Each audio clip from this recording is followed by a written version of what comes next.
Hi, I'm Latoria, and this is FamVersations, a talk show for teens and young adults. We meet area professionals and professionals from all over the United States talking about their careers, how they became successful, their challenges, their pitfalls, and some things that they like to brag about. Today, I'm super excited because I get to introduce to you a young lady who I admire and adore because she has a wealth of information that she's going to share about her career and some of the things that she experienced as a young person growing up and how she chose her career path. So, without further ado, I'm super excited to introduce to you guys whom I like to call Zoe, and she's identified as Rita Zarita or Zarida or Ali. Zarida or Z. Or Z Ali. Zoe, thank you for joining us today. Thank you for having me. And how are you? I'm pretty good, thanks. Fantastic. I'm so interested in having people to learn a little bit about who you are as a profession. And before we get started with exactly how you chose your career and the career path that you took, tell me a little bit about your beginning years. Well, first of all, I was born in Trinidad.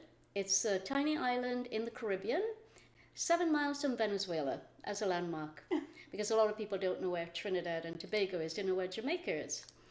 So I was born there and then relocated to Alberta, Canada, and I met my husband. We had a family, and the rest is history. No, no, I had two kids. But when I was on the island, I wanted more. I wanted to travel, and my cousin had relocated to England. She wanted to be a nurse, and I thought, hey, that sounds exciting. I want to be a nurse as well. So I wrote the hospital, and they said, young lady, write us back when you're 18. Oh my goodness.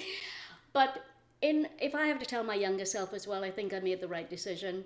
I wasn't really meant to be a nurse.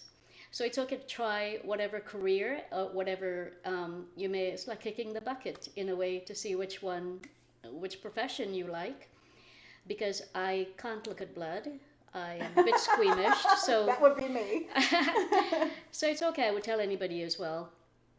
If you start whatever career, it's okay to change. Absolutely. Because nothing is set in stone and we're changing on a daily basis. Like they say, change is constant, right? So you're from the Caribbean, and then you graduated from the Caribbean as well? I went to school. My parents sent me to one of the private secretarial schools there, USA Secretarial College.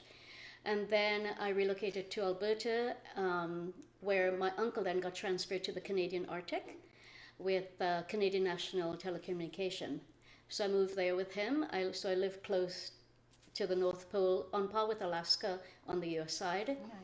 And then relocated down to Calgary, and I worked for an advertising company. It was the most fun job I've ever had. So I worked in advertising. I assisted as an admin, first of all, and then the company got the Alberta government's account. And then they transferred me to a new office that they opened in Edmonton, Alberta, and I moved there, and that's when I was a full-time print media buyer for the Alberta government account, which I maintained for 10 years successfully. I went to school at Grant McEwen College there, where I did advertising and PR. I did take credit courses as well in sociology and psychology, and then I realized this is not for me. I have my son, so you can see the evolution. It's changing constantly, but always constantly upgrading and learning something new, while actually performing, at a very senior level, where I maintained the Alberta government account for 10 years. I had my son. I went to school, full-time mother, housewife, employee. And then my husband had graduated from university there in education. Went to school for 4 years, couldn't get a job. So you can go to school for all these years as well, and he really wanted to be a teacher. His name was very ethnic, like Larry King. Larry King was told, the talk show host, his name was very ethnic. So at the end, before he went on, first broadcast, they changed his name to Larry King. What was it before? I don't know. They just said I never knew it was a that. Jewish name. So they said, your name sounds too ethnic. So we had sent out 100 resumes plus for my husband to get a teaching job. That's what he went to university for. He invested 4 or 5 years of his life. He paid his tuition, went to school, couldn't get a job. So we changed his name, his first name, to an English name, hoping that would help. Still no employment, but he got a job at a steel company as a laborer, working shift work. So he went to school and wasn't able to get a job in his profession. And then he got transferred to Calgary. And so I quit my job in Edmonton. And after I left, handling that Alberta government's account for 10 years, they lost the account. Oh my. So it's Oh developing. my. So it's developing relationship. Companies, people are not dealing with the company per se. They're dealing with The person. the person. The person. And that's a very key point too, because we're always trying to teach young people about relationships and how you perform and how you behave and what you say in the workplace, because you can develop those relationships. You can either open those doors for yourself or you can have those doors closed because of the relationships that you develop Developing that and relationship. the personalities that you bring to the community. Exactly. So even though you may go to school and graduate with, bachelor's, master's, PhDs or whatever, I'm not saying it's a dime a dozen, but the universities it's a business as well. And students are graduating every year and there are not enough jobs. But the kids are going to school because they have been conditioned as to what success is, And I would highly recommend to the young kids to listen to Robert Kiyosaki, listen to Les Brown, listen to... Les Brown, I love him. And these are authentic people who've been there, done that. Some of them are sharing their knowledge from their practical experience and not being stingy with it. They're multimillionaires, but they're sharing how they, got where they got. And again, like Oprah Winfrey had said, do what you have to do until you can do what you want to do, meaning we do have to pay our rents and our mortgages and whatnot. We do have to pay the bills. So if you have to get a job at McDonald's, take the job, but go over and beyond and learn as much as you can, because you can learn from that to have management skills and training and development of a staff and customer relation and repeat customers and referrals and whatnot. So it doesn't matter what company you join or what job you do, I would recommend to anyone at all to go the extra mile. And that, reminds me of, that working your passion, that it's okay to have something that you love to do, because when you're doing what you love to do, it's not really work. Exactly. It's that you get paid to You're do what paid you love to do exactly. anyway. True. And so talk about that a little bit. Well, when I moved back to Calgary, I joined an engineering. I took time off and had my daughter. She was 2 years old, and then I went back. I tested the market. I said, I'll just test the market and see what's happening out there, and joined an engineering company. And then I worked with them for 7 years. I staffed projects in Saudi Arabia, Abu Dhabi, Dubai, Venezuela. So these folks traveled 100%. So these are engineering projects, refinery, oil and gas. I had to interview and screen each of the individuals. Sometimes you have to prepare the individuals as well for interviews. If by the time I selected the last 3 candidates after I've screened them, I know one of them is going to be getting the job because I've prepared them and I've highlighted what their accomplishments are. And for anyone, whether they're younger people looking for a job, when you go for an interview, when we go to a nightclub, we dress differently. Even if we're going in to work at Denny's restaurant or wherever, any place at all, you dress accordingly for the occasion.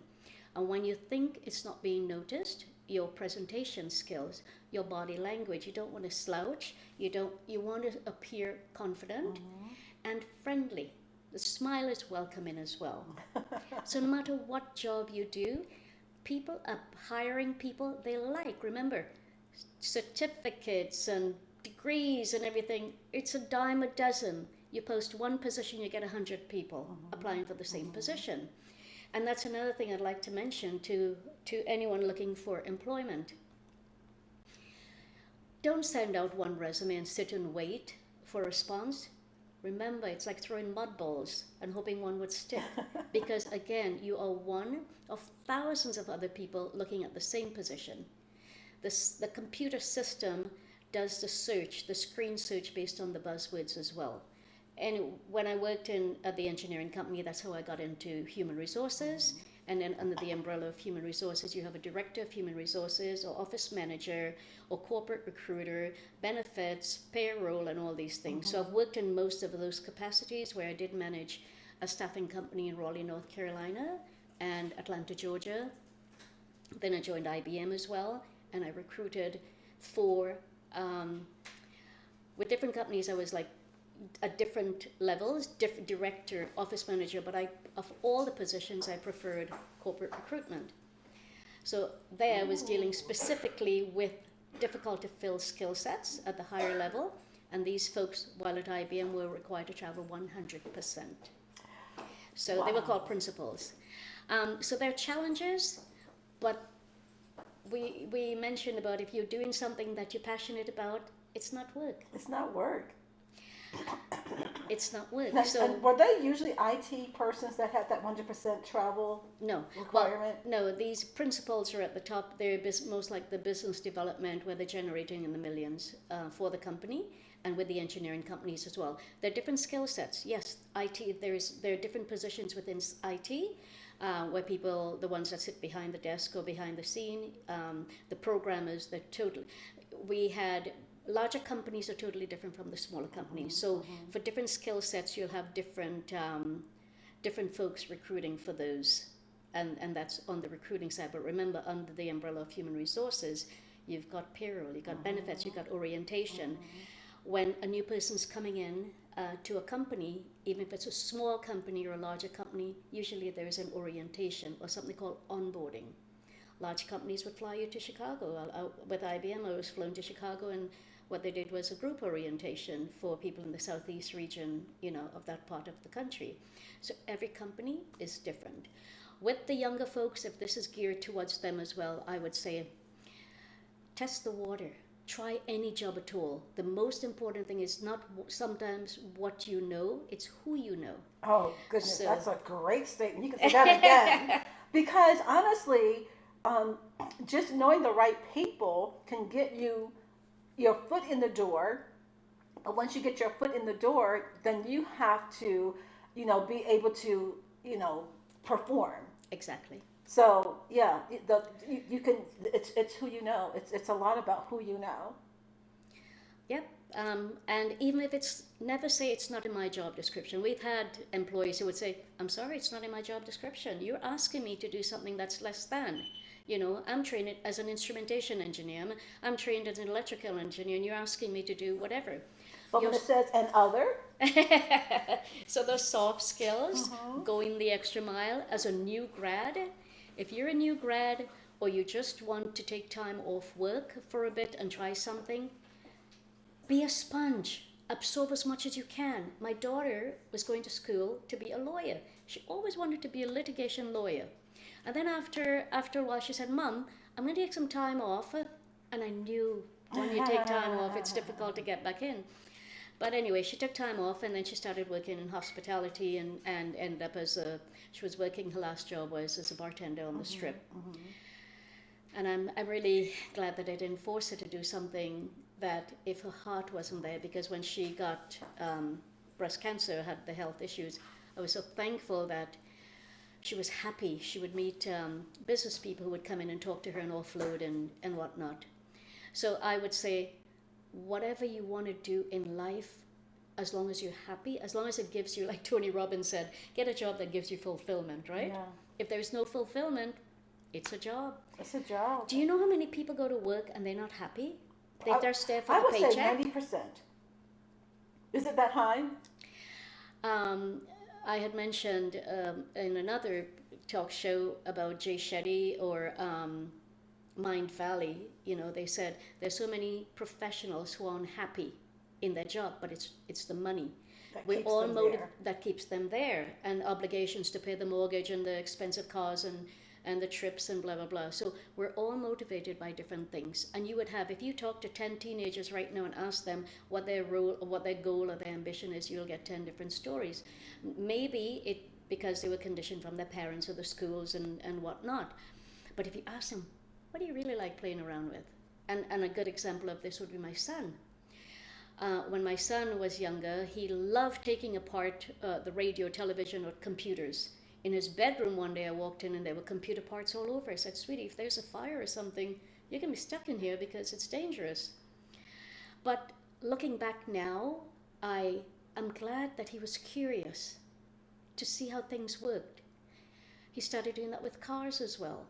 He took apart the cars. He would look on the internet. He can fix and repair anything electronically in the house. Wow. He can build a solar panel. He did a solar or something in his house. He built a deck. He lives in Florida. And he just amazes me because there's things that, you know, he might think is simple to him, but he has learned out of curiosity over the years. A lot of people can't do the simplest thing, like even screw on a light bulb, as an example. You know, so we have to appreciate if somebody's good with electrical or mechanical or whatever, and that's their passion, like you just said earlier, Go for it. It's not a job, It's not a job. but they're getting paid for it. And you know, I tell kids that all the time, actually, because you know, I'm always asking children, like, what is it that you love to do? Let's figure out a way to make that a job. Let's figure out a way for you to get paid to do that. If you love talking, you might want to be a talk show host. If you, or you might want to work in hospitality, or you know, be the boss of somebody. So whatever it is that you like doing, let's figure out a way to find and what it takes to get into that career. And let's see if we can't meet some people that we can introduce you to get your foot in the door of getting started in a career path that you like. So you just mentioned get your foot in the door. Not there are some young kids who are disillusioned. I have some family members who are. They said, you know, Auntie, I went to school to be da da da da da, and I got my bachelor's and my master's, and you're telling me I should go because there are no jobs available in my field. You're telling me I should go and get a job in a restaurant. I said, yes, sweetie. You know, it's like, again, remember, do what you have to do until you can do what you want to do, because you might learn management skills from that manager at that service in the service industry. You might learn how to communicate or put out fires or diffuse conflicts. You know, because they're always like little kids when they don't want other kids to play in their sandbox, like bullies or whatnot. They grow up to be the same as adults. They haven't changed. It's just little problems then become bigger problems, because when you're in an office environment or working in any industry, you will have jealousy. You will have folks.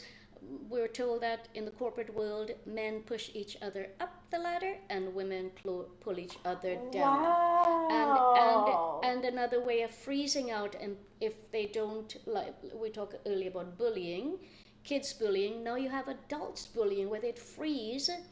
If they didn't want like one person in that department, they can freeze them out and not invite them to lunch.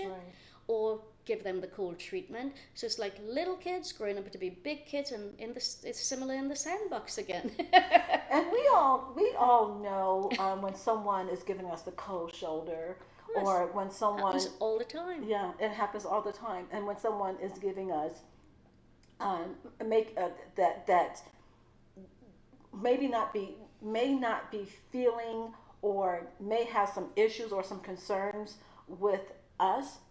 And in the workplace, tell me about an opportunity that you had to deal with something challenging that you had to overcome and or handle.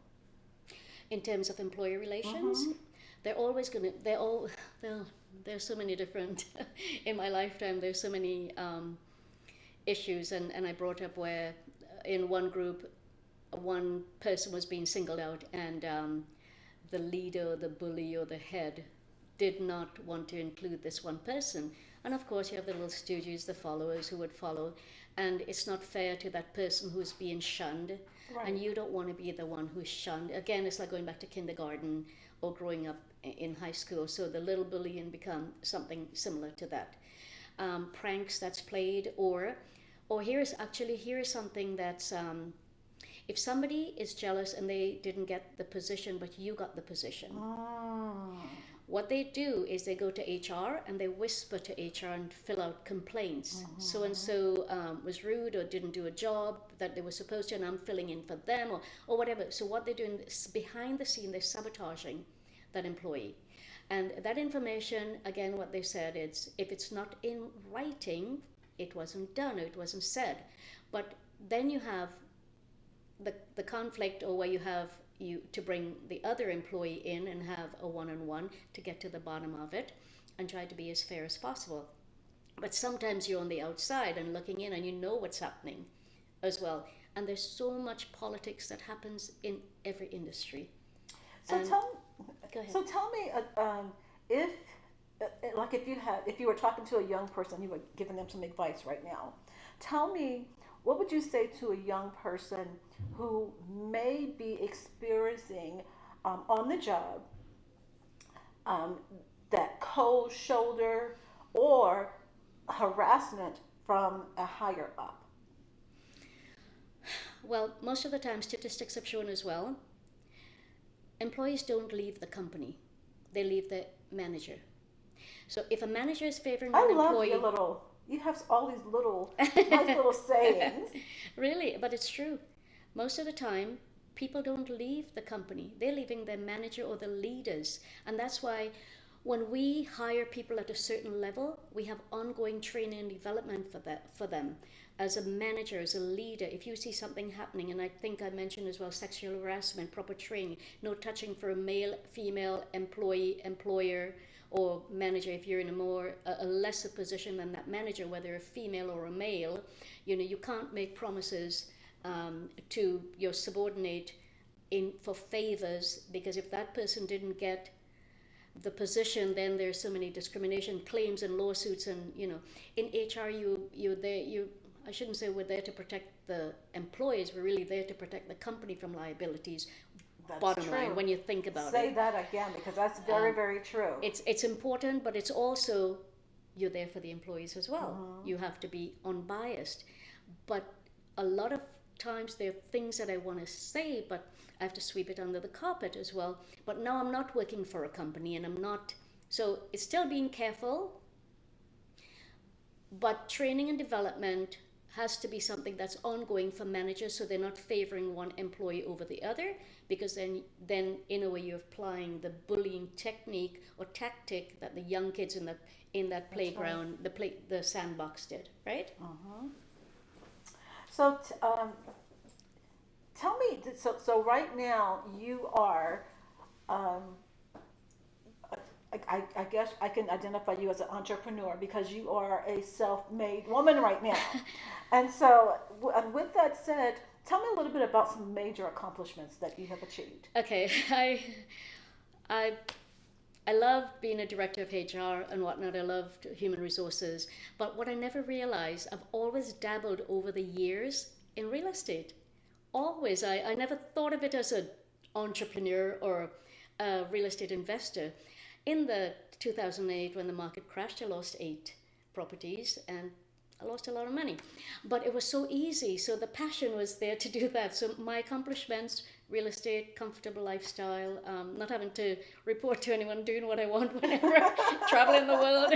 I'm enjoying life right now. I love it. I love it. I love it. I love I'm it. giving back. I want to help. If I can share that knowledge with the younger people, I'm here. I'm here to share how to prepare them, dress for success. For the young people, I would say, go the extra mile, get your foot in the door. Again, it's not what you know. So even if you did graduate with whatever degree, it doesn't matter. There are thousands of them like you. It's your soft skills, it's your personality, it's your connection. And help somebody else. Help somebody. You never know how it's going to come back to you. Wow. That is my Pureza. She is amazing. I can talk to her forever and ever and ever. And when we come back, we're going to continue the conversation just a little bit more on some of her accomplishments. Hi, I'm Latoria Kern, founder and executive director for Family Arts at Whalers Creation. For us, family means foster, adopt, mentor, investing in lives of youth, and arts is the job training we provide youth. Please join us every Friday at 3 o'clock on the YouTube Whalers Creation channel because we're interviewing local business and professionals from Las Vegas and all across the United States. Join us every Friday at 3 o'clock for FamVersations.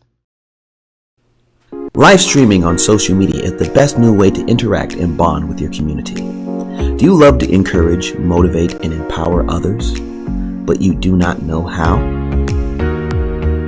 Well, your opportunity starts with us on social media shows. We have 20 shows a week live streamed across the globe, with a reach of over 80,000 and growing.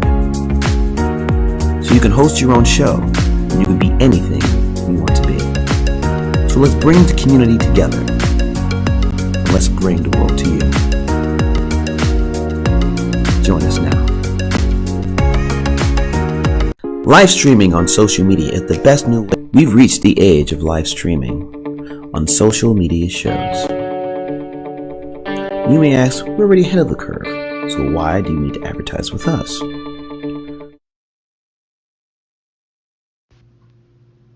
You're listening to FamVersations, conversations with local businesses and professionals from all across Las Vegas and the United States. FamVersations, foster, adopt, mentor, investing in lives of youth. So hi, I'm Tori, your host with FamVersations, and we're sitting here with Zarita today, Lady Zoe, as I like to call her. I like that. And we're talking about some of her successes, and we left off when she started talking about some of her accomplishments, and I want to dig a little bit deeper into that. So tell us a little bit more about, like, corporately, because you've worked in corporate America and you've worked in corporate Canada. So corporate-wise, give us a little bit more of some of the things that you like to boast about, some of your successes. Well, I must say I've been truly blessed. I've worked for some great companies. I haven't jumped around. I've got a lot of stability. So with the with the advertising company, I was there for 10 years. The success there was maintaining that Alberta government's account and developing that relationship. Fun job.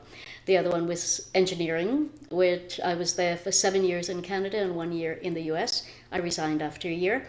Remember when I said people leave their managers or their leaders? Right. I resigned after we got a new president.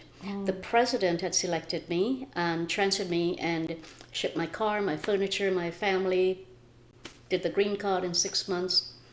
They were wonderful. They flew me down the first time to see if I'd like North Carolina, and like I say, I've been blessed to have worked for great companies. Then I joined IBM, and I managed a staffing company in Raleigh and Durham, North Carolina.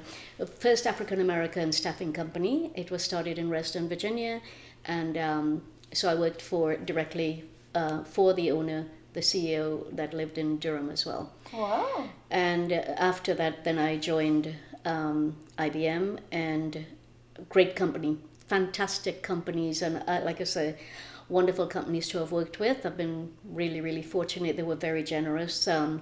They rewarded, actually I probably have trophies and stuff.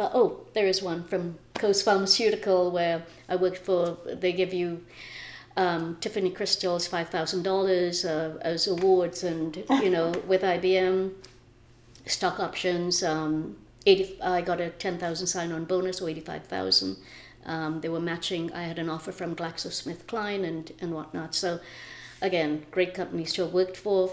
The pharmaceutical company I worked for was bought out by a larger pharmaceutical company in Miami, and they paid me 85,000 to stay for the 3 months transition, while Washington Mutual corporate headquarters in Seattle was waiting for me. So they waited for me for 3 months. When I got to Seattle after doing the transition and getting that 85,000, 3 months after, WAMA was bought out by Chase JP Morgan.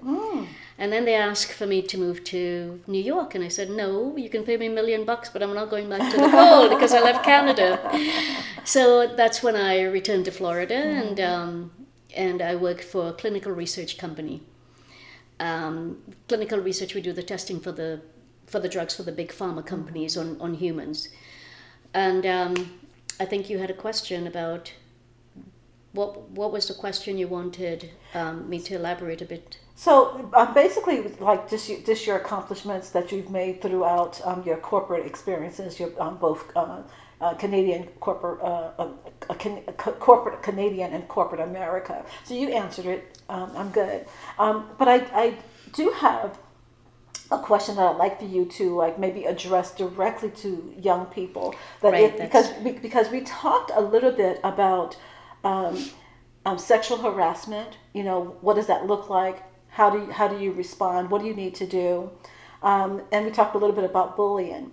So my question is, if we have a young person that's watching that is dealing with some of these things, we don't want you to, you know, be outside waiting for this person to come outside. We want you to handle this the proper way, the right way.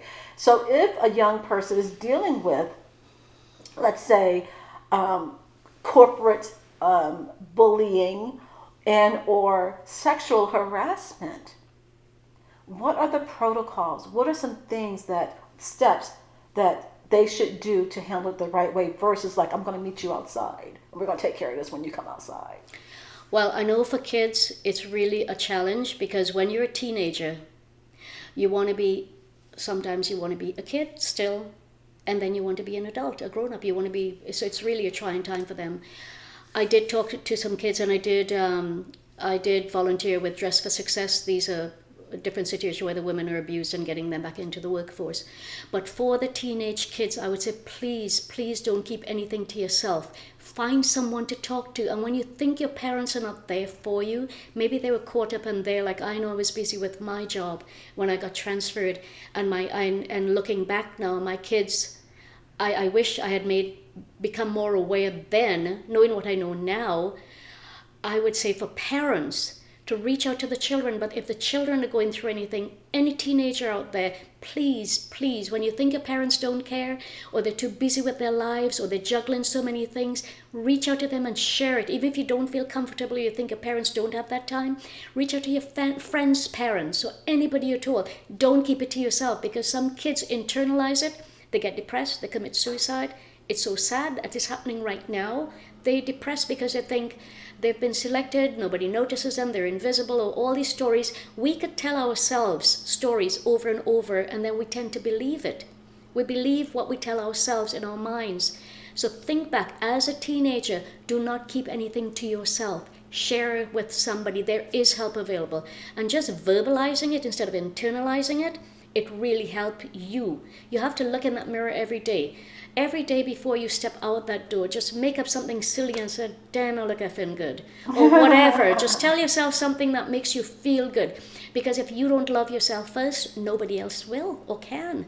So love yourself. But if you are having, and there are problems, until we die, there are going to be potholes in the roads that we have to go through life. So when you're a kid, when you're a teenager, when you're an adult, when you get married, when you have your job or whatever, there are always going to be problems, but there's always someone that you can reach out to. I know there are hotlines that my mum in Canada had she volunteered for a distress line.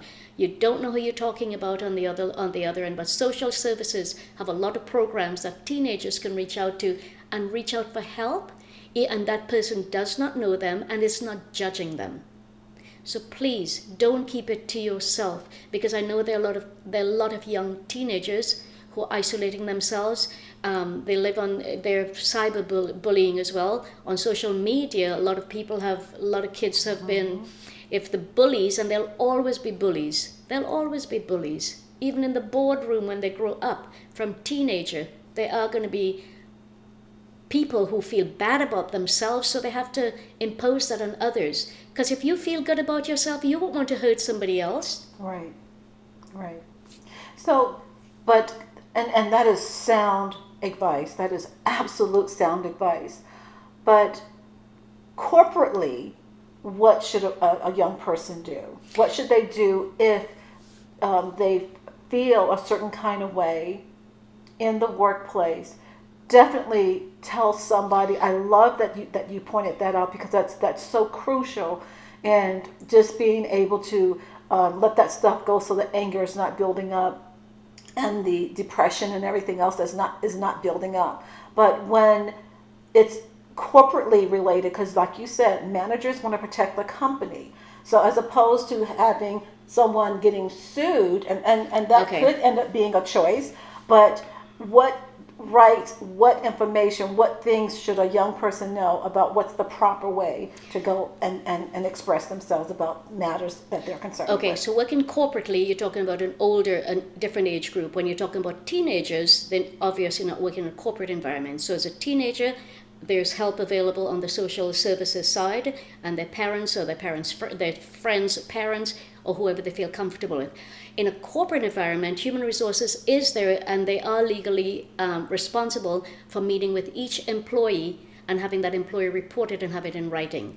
If they're verbally, again, this is something I learned working closely with the lawyers, with legal. If it's not in writing, it wasn't done. So you can't accuse a manager or someone for touching you inappropriately. So first thing is documentation. Sexual harassment, any kind of improper touching, promising whatever for sexual favors or whatever. If you, the employee, don't report it to human resources and sign something and get a copy for yourself, remember, if it's not in writing, it wasn't done. If you verbally tell someone, you know, within the company, you can't come back and if you didn't get the job and then you say, oh, they tried to sabotage me, they didn't give me the job because I didn't sleep with them, blah, blah, blah. If they didn't report incidents to human resources, how would anybody know?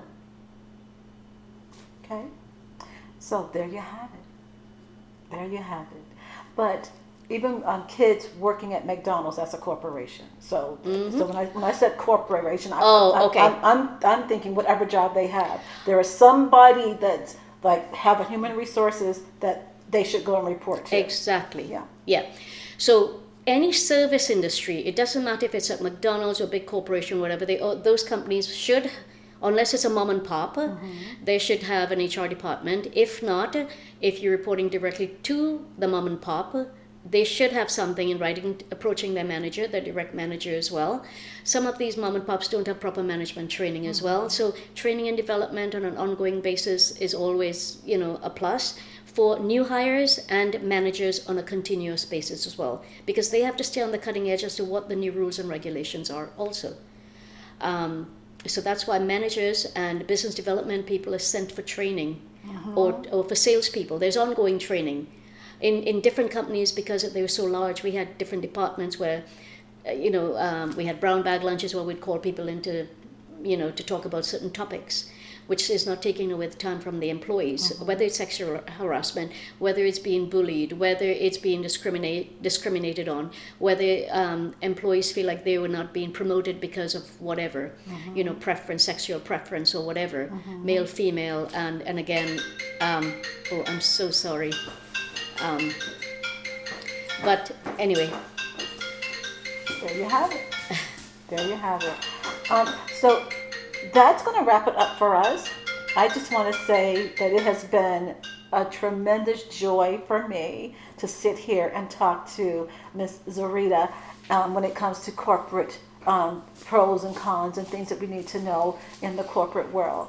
She is our go-to and just a wealth of knowledge, and she's going to be doing some training with us as well. And I'm super excited that we have someone that has so much knowledge in the corporate America, and also Canadian. I can't even say it right. And corporate Canadian. So, like I said, thank you so much for joining me. I'm looking forward to us working together and doing a lot more stuff. Thank you for having me. I'm just a phone call away if I can help anybody at all. My knowledge is to be shared, and do you want to share your contact information? My email address is zeellall@yahoo.com. Okay, let's do it again. zeellall@yahoo.com. LALL. Thank you so much. Thank you for having me. So that does it for us today. That is FamVersations, where we sit down and talk to corporate business professionals in Las Vegas and all over the United States, talking about their careers, how they became successful, their challenges, and a little advice for a young person that is coming into the world of work. So we are looking forward to you joining us next Friday at 3 o'clock. And just tune into our social medias and click in for our show. You'll find us. So I'm Latoria. And this has been FamVersations.